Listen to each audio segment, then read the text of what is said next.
Hello guys, good morning, afternoon, evening, whatever time it is for you. Wanted to share my quick thoughts on whether or not I'm going to be going for Ugir the Wyrmeater fusion.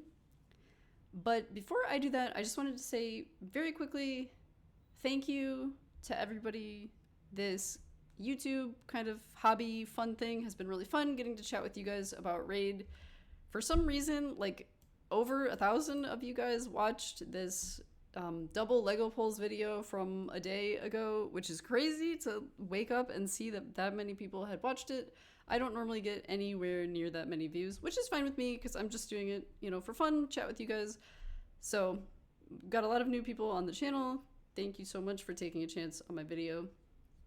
And I just wanted to say that you guys are all really cool, and briefly thank you, because I don't think I've ever done that outside in a video, definitely in the comment sections, but never in a video. So thanks to you guys. It was cool to wake up and see how many views that had, and some nice comments, people sharing their experiences with the Legos I got, things like that. Always love to see that stuff. But anyway, enough about that. Going to talk about this guy, Ugir the Wyrmeater. And look at this. Apparently I don't own a single Lego in the Ugir tribes, nor do I own all of the good epics. No Skull Crusher, no Occult Brawler, no Urgrim, but enough about how unlucky I am. Let's look at this guy. First, I'm just going to read the kit, and then I'll kind of analyze it. What do I think about it? So, Ugir the Wyrmeater, HP-based champ, Ugir tribes, faction, green spirit affinity. Let's take a look. The A1 Wyrmwrath attacks one enemy, has an 80% chance of stealing a random buff from the enemy. Also has an 80% chance of placing black buffs for 2 turns, damage based on HP. Earth Puncture attacks all enemies, has a 75% chance of removing all buffs from enemies, then has a 75% chance of placing a weakened debuff for 2 turns, HP based again. A3, Ugir Fortitude, places a 50% increased accuracy buff on all allies for 2 turns, also places 60% increased defense buff on allies whose defense is higher than or equal to their attack for 2 turns. If an ally's attack is higher than their defense, places a 50% increased attack buff on them for 2 turns instead. Passive, the Scourge of Dragons. Whenever an enemy is revived, instantly activates Earth Puncture. If an enemy, which is this one, if an enemy is revived by a champion from the Lizardman faction, the effects of Earth Puncture cannot be resisted. This passive effect will only activate when an enemy is revived using an active skill. Instantly activating Earth Puncture will not place the skill on cooldown.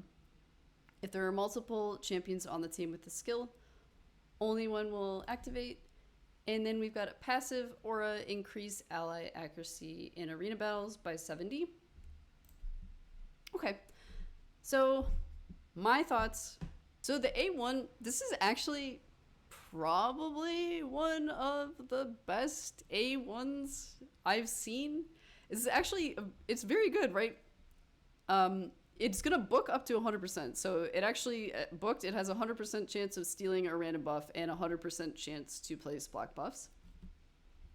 And I know it is just an A1. It's not like game breaking or something, but like you have to keep in mind like how garbage most people's A1s are. Like, okay, yeah, let's just look at some other Legos. UDK right here, single hit A1. Let's take a look. 30% chance of placing a provoke, books up to 50. It's 75% chance on a Lego. So Artok, 35%, books up to 45% chance to extend the duration of HP burn. Deliana, 50% chance to place Leech, books up to 60. I'm kind of ignoring these guys because like for, Void Legos, not same thing at all. Or like these people who are like double hitters, that's going to be a little different. So Python does have a really good one with the heal. But I mean, if you look at people like Syl of the Drakes, 20% chance books up to 40 to place decreased speed. Maybe will decrease the turn, so like 90% of people, like their A1 is pretty garbage. So You know, I'm not saying like, oh my god, he's amazing, it's game breaking, but in the grand scheme of A1s, that's actually very good. A1. 100% chance to remove a buff and place a black buffs. So this one is kind of like Madame Saris with Weaken, right? But so that is a very good ability. I mean, first of all, removing all buffs in the first place, that's good. Placing Weaken, we're gonna book up to 100%. That's also good. So that is good in places like Arena, maybe your Hydra, some, you know, wave content, things like that. So it's definitely a very good ability. And with the way, you know, they gave him the increased accuracy in Arena, you know, the black reviving, like it's very clear that the Arena is where they picture you using this champ. But as always, the problem with Arena, so they're wanting this champ to break into the Arena meta, but he is Spirit Affinity. If you go into Arena and you look at, you know, all the champs that these kind of Krakens are using, they're all Void. Because this is an attack, so it can weak hit, you know, even though you have a 100% chance, you don't really have a 100% chance. So it's, you know, you can weak hit, so that like instantly makes this kind of a worse ability than someone who's Void having this ability. I'm not saying it's bad, it's just, you know, like if you take like Madame, for example, first of all, it's not an attack. She's just removing them and then placing decreased attack, decreased defense. So, you know, there's no problem with the weak hitting, all that stuff. That's just going to happen. But still a good ability. And, you know, this is kind of another Arena ability. So like with it's going to place increased defense if their defense is higher. It's going to place increased attack if their attack is higher. So basically this is just ensuring that your nuker is getting the buff that they need. You know, if you've got a defense nuker like Ragash, he's going to be obviously getting the increased defense buff because he's going to have a lot of defense. If you've got, you know, Hefrek or Nutcracker or, you know, any of all those attack champs, then they're going to be getting the increased attack buff because their attack will be higher. So that's where they're going with that, just making sure that your nuker gets the buff that they need. It kind of sucks that they, you know, they can't get both because like increased attack isn't really good on your defense nukers, but increased defense is good on everybody, you know, getting them a little bit more survivability. So you're not getting both, you're getting one. And then I'm just like, I'm still not sold on increased accuracy being that useful. Like, they gave this to the other most recent fusion, I think, too. Increased accuracy. Okay. Oh, this guy. Okay.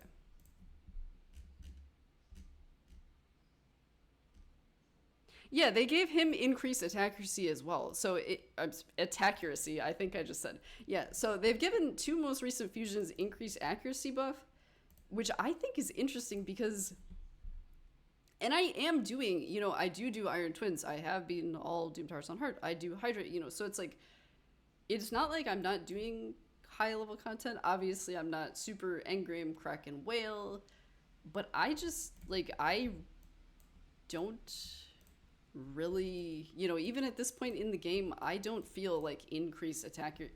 I did it again. I don't feel like increased accuracy is like an, oh my god, I really need to go into this fight with this buff. Like, don't get me wrong, it's a very good buff, but it's like, they just keep adding champs that has it, and I don't need that many champs who do this, you know?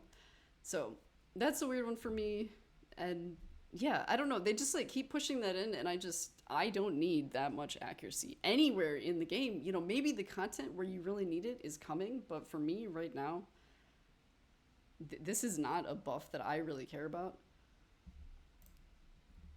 And then his passive is definitely very good.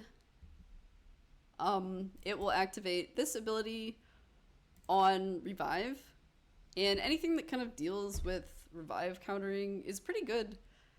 For some reason, it's particularly targeting lizardmen, and then it's called Scourge of Dragons. So if an enemy is revived from the lizardman faction, this can't be resisted. this would actually be very good against the arena team I use, because I do use Python, which like this ability almost seems like extremely like targeted toward, because he's like a dragon and he's in the Lizardman faction, and the ability is called Scourge of Dragons. And yeah, so it all feels extremely targeted toward Python, who is a very good champ. And he's in my arena team, so yeah, if you use this against me, we will, that'll definitely be a counter to my team. But yeah, I mean, it's definitely a great passive, and it's going to book down to 1 turn that you can do this, so that's really good. But again, you come back to Earth Puncture, you can weak hit on that because it's an actual attack, and all that good stuff. So I guess the question is, do I need this guy on my account? No, I don't. I don't think this champ is useless at all, and I think if you look at like the most recent fusions they've done, I think this is like by far one of the better ones they've done recently, because like, I mean, look at the recent ones. Like, I think this fusion is better than this. I think it's probably better than this, better than this. This one is like maybe debatable. I would say, I don't know. Obviously not better than Nut. It's definitely better than the Cow. It's definitely better than Jetney. And then you kind of start getting into, Rosalvarg was very good. Supreme Elaine was very good. Oh, it's pretty good. Python is just like God status. Rat King, these were very good ones. But definitely like the past 1, 2, 3, 4, 5, 6 fusions, I think this is like by far one of the ones that I see him most useful than those other champs. Because this guy's definitely good during wave content with AoE weaken, with sort of like this is going to activate when people revive. Because you do get, I pulled up, you do need, when you get to Doom Tower hard, there is like, in every rotation, there is these really annoying waves with Siphi, Sir Nick, Rotos, and these champions just have a million buffs. They're reviving like crazy. It's hell. It's absolutely terrible. They're in all the rotations. I mean, look at this. It's 3 Rotos and 2 Siphi. Let's just throw in Yakarl for fun. These are horrible. So I think if you don't have this type of, if you don't have a way to deal with these waves, like this champ is definitely good for that, because he's going to remove all their annoying buffs. If Siphi revives, he's going to come back out with this ability again and like remove all your buffs again. And so definitely I do think it's good in wave content. I don't think the champ is bad by any means. It's just like, I mean, even for me, I've only been playing for like a year and a half, and I look at my account and I don't really have any use for this champ. I already have people, I've already got my solutions to this sort of Doom Tower annoying waves. I already have, my little arena team, whatever. And again, I do think it is important to have an at least somewhat decent arena team. It doesn't have to be end game Kraken, but you should be able to go into Gold 5 and, do okay. Get up to Gold 5 and just, farm the heck out to Great Hall. I do think everybody needs to do that. But so he can definitely fill that role for you. So, but I think like if you're newer to the game, if you don't have someone filling these roles, useful champ for sure. And then of course there's always the faction wars. If you see him filling a role there, I am done with Ogrins. So yeah, like with all the fusions, if you think the champ is cool, if you see the use on your account, you should go for it. I encourage you. It'll be awesome. It'll be fun. You'll have a champ you're happy with. And it's always still a way better way to get a Lego than gambling in a shard. So, and then I know that some people are unhappy, like you can't win tournaments anymore for the extra shards, because that used to be a really good way to get extra shards during a fragment event. The only one you can win them in is champ training. So, that's up to you. You need to make your own peace with that and deal with that. I know that's a thing that people have been concerned about. So just pointing that out. Also, for me, it's going to be another easy skip. I don't care. But that's sort of my attitude toward Raid in general. If I miss something, whatever. I don't have like the fear of missing out. But he seems cool-ish. It's just not cool-ish enough for me to invest a lot of resources and time. So that's my thoughts. Let me know if you're going for him or anything else. And you guys take care of yourselves. Have a great week. Goodbye.